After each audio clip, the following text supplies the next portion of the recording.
नमस्ते मेरे प्यारे भाइयों और बहनों, आप सभी का हमारे चैनल प्रधान हिंदी कहानियां पर स्वागत है।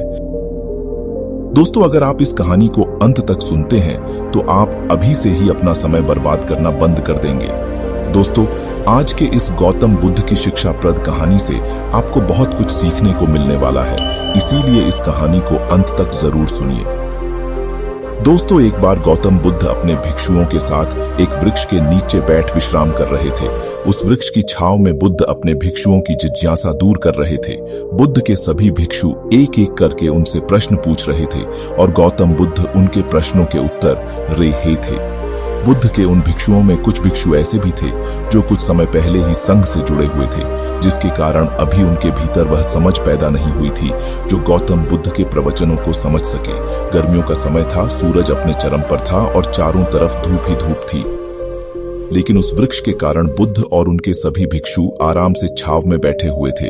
इतने में ही गौतम बुद्ध के एक भिक्षु की नजर एक बूढ़े व्यक्ति पर पड़ती है जो उस वृक्ष के पास से ही गुजर रहा था। वह भिक्षु उस बूढ़े व्यक्ति को देखकर अचानक से ही हंसने लगता है। उस बूढ़े व्यक्ति की उम्र बहुत ज्यादा हो गई थी, जिसके कारण उसकी कमर मुड़ गई थी। उस बूढ़े व्यक्ति के हाथ में एक डंडा था, जिसका सहारा लेकर वो बूढ़ा व्यक्ति अपनी मंजिल तक पहुंचने का प्रयास कर रहा था। उस बूढ़े व्यक्ति का शरीर केवल हड्डियों का ढांचा मात्र था। अपने भिक्षु को हंसते हुए देख बुद्ध उससे कहते हैं कि मेरे प्रिय भिक्षुओं, कृपा कर हंसो मत, क्योंकि जिस व्यक्ति को देखकर तुम अभी हंस रहे हो वो कोई साधारण व्यक्ति नहीं है, बल्कि वह व्यक्ति इसी क्षण तुम्हारे जीवन को रूपांतरित करने की क्षमता रखता है। जो आज तक मैं तुम्हें सिखा नहीं पाया, वह यह बूढ़ा व्यक्ति तुम्हें सिखा रहा है। इसके द्वारा दी गई सीख को बेकार न करो। बुद्ध की ये बात सुनकर वह भिक्षु बुद्ध से कहता है कि मुझ क्षमा करें बुद्ध, पर मुझे ये समझ नहीं आ रहा है कि जो एक बूढ़ा व्यक्ति जो खुद अपने शरीर और अपनी बीमारियों से लाचार है, वो मुझे क्या सिखा सकता है। फिर बुद्ध उस भिक्षु से कहते हैं कि ये बूढ़ा व्यक्ति तुम्हें तुम्हारा भविष्य दिखा रहा है। जिस बुढ़ापे को और लाचारी को देखकर तुम अभी हंस रहे हो, वो बुढ़ापा और लाचारी तुम्हारे जीवन में भी आने वाली है। वह बूढ़ा व्यक्ति तुमसे कह रहा है कि अभी समय है इस स्वस्थ शरीर का अच्छे कर्म करने के लिए उपयोग करो। अगर तुम्हारा ये स्वस्थ शरीर तुम्हारे हाथ से निकल गया तो फिर से वापस नहीं आएगा, और अभी तुम्हारा ये शरीर सही से काम कर रहा है, जैसे कि तुम्हारे हाथ, पैर, आंख, कान और ये सभी चीजें सही से काम कर रही है। क्या यह छोटी बात है? और क्या तुम इसे मामूली सी बात समझ रहे हो? यह घटना कोई साधारण घटना नहीं थी जो अभी तुम्हारे साथ घटी, और ये घटना तुम्हारे जीवन को बदलने की क्षमता रखती है।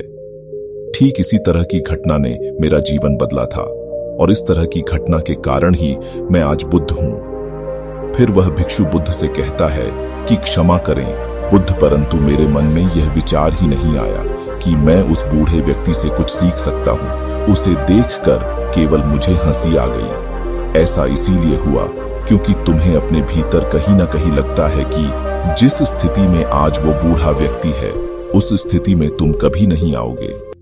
जिस बुढ़ापे का और लाचारी का सामना आज वो बूढ़ा व्यक्ति कर रहा है, तुम्हें लगता है कि उसका सामना तुम कभी नहीं करोगे, इसीलिए तुम उस बूढ़े व्यक्ति को देखकर हंस पाए। तुमने सच्चाई को नजरअंदाज कर दिया। अगर तुम सच्चाई को देख लेते तो चाह कर भी अपने आंखों के आंसुओं को नहीं रोक पाते, परंतु तुमने सत्य को अनदेखा कर दिया और तुम बहुत बड़ी संभावना से चूक गए। बुद्ध की ये बात सुन वो भिक्षु बुद्ध से क्षमा मांगता है और ये निश्चय करता है कि वह अपने स्वास्थ्य का उपयोग अपने अहंकार को बढ़ाने में नहीं, बल्कि परम सत्य को पाने में करेगा।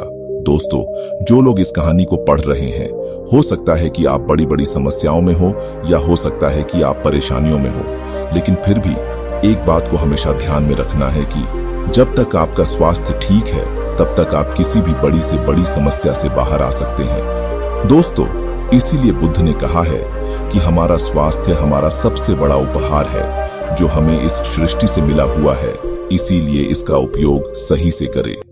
दोस्तों, आपको यह गौतम बुद्ध की शिक्षाप्रद कहानी कैसी लगी? कृपया हमें नीचे कमेंट बॉक्स में कमेंट करके जरूर बताएं। और आपको यह कहानी पसंद आई होगी तो अपने दोस्तों के साथ इसे अवश्य शेयर कीजिए, ताकि और लोगों को भी गौतम बुद्ध की कहानी सुनने को मिल सके। दोस्तों, आज के यूज गौतम बुद्धा आर्टिकल में सिर्फ इतना ही। दोस्तों, हम आपसे फिर मिलेंगे ऐसे ही एक आर्टिकल के साथ। तब तक के लिए आप जहां भी रहिए खुश रहिए और खुशियां बांटते रहिए। आपका बहुमूल्य समय देने के लिए धन्यवाद।